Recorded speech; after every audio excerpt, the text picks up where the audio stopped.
The Law Factor with advocate Clarence Arenas Gandawa.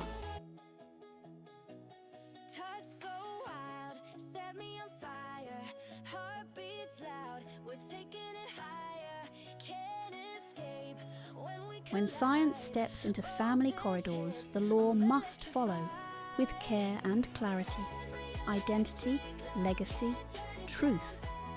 In this chapter, evidence meets ethics. Welcome to The Law Factor. Over to you, Advocate. Thank you, Stella. Greetings to you all. The DNA revolution, legal implications in paternity and identity. Let's begin with the rise of the genetic truth. In recent years, DNA testing has shifted from rare medical procedure to routine verification tool. It now sits at the heart of familial disputes, proving or disproving paternity, reshaping custody battles, and redefining personal identity. But as genetic truth becomes accessible, the law faces a new challenge: how to handle truth that disrupts stability. The question is no longer just who is the biological father, but how should the legal system respond when biology contradicts belief? Justice must reflect science, but also protect dignity. Now, let's talk DNA admissibility standards. In Eswatini, paternity disputes increasingly hinge on genetic testing, but legal clarity around admissibility remains fragile. Without a codified framework, courts risk accepting flawed or manipulated results, undermining justice in deeply personal cases.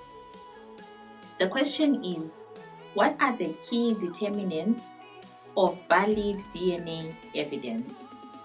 Chain of custody. The integrity of DNA samples begins at collection. Legal protocols must specify who collects, stores, and transfers samples with documented handling at every step.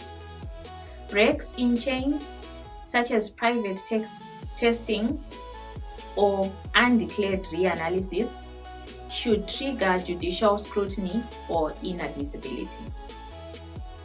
Laboratory accreditation. Not all genetic labs meet forensic or legal standards. Courts must rely on DNA results from ISO-certified or government-accredited laboratories. Admitting results from uncertified labs risks procedural fairness and scientific validity. Judicial discretion and procedural thresholds. Judges must apply rigorous thresholds before admitting results. Was the test court-ordered or privately initiated? Were both parties aware and consented? Were the sample sources verified and uncontaminated? This calls for judicial training in the interpretation of genetic reports, probabilities, and exclusions. Statutory frameworks needed. Current practice is guided more by precedent than clear statute. Parliament must enact legislation defining admissibility standards, preferably within the Children's Protection and Welfare Act or a standalone family law code. These should include legal definitions of paternity, testing consent protocols, especially involving minors, expert testimony requirements, confidentiality and data protection clauses, cross-border testing, and legal complexities.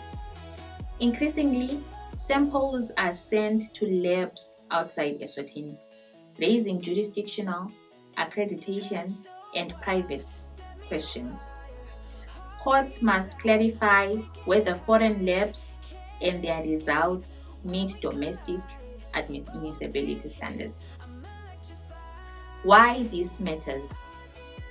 If courts treat DNA evidence as infallible, without procedural checks, they risk enshrining flawed science as truth. A misstep can devastate family structures, sever rights and responsibilities, and leave children in legal limbo. DNA may speak with precision, but the law must decide whether it speaks with fairness. Now, moving on to consent frameworks in family law. Who authorizes DNA testing, especially when children are involved?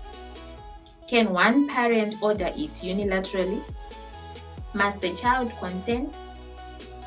Family law must establish clear protocols. Consent in genetic testing isn't just procedural, it's ethical. The child's voice, age, and emotional readiness must all be considered.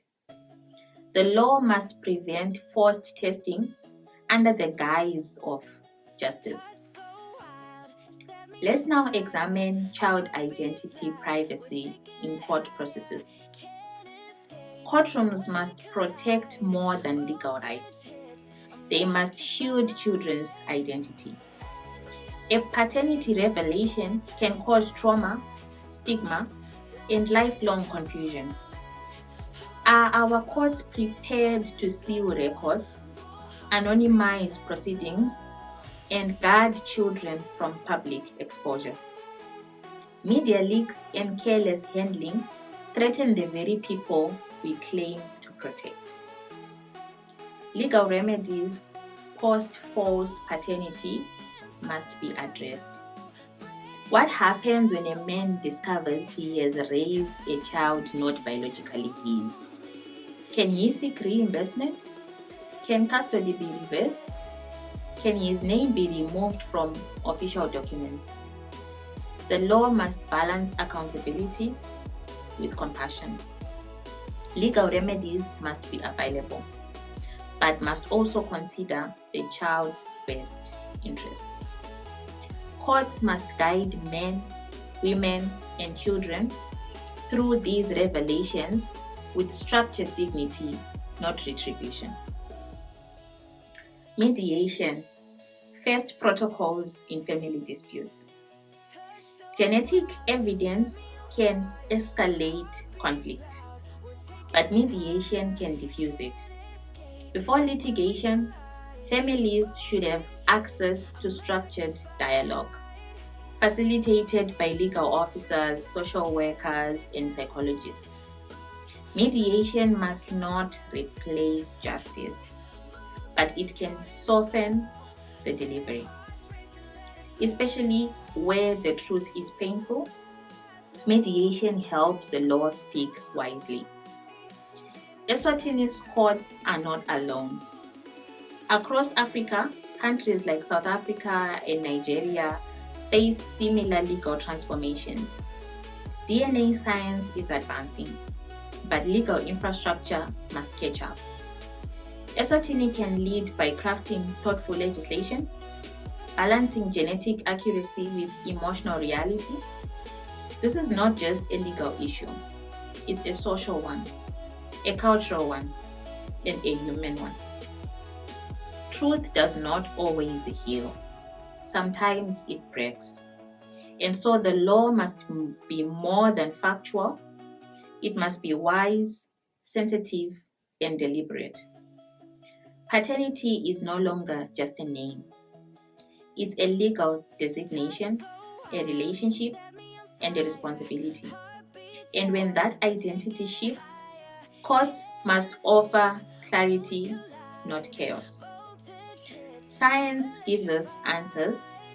Law must give us pathways. Justice is not about confirming DNA. It's about protecting identity. The law moves forward. You must move with it.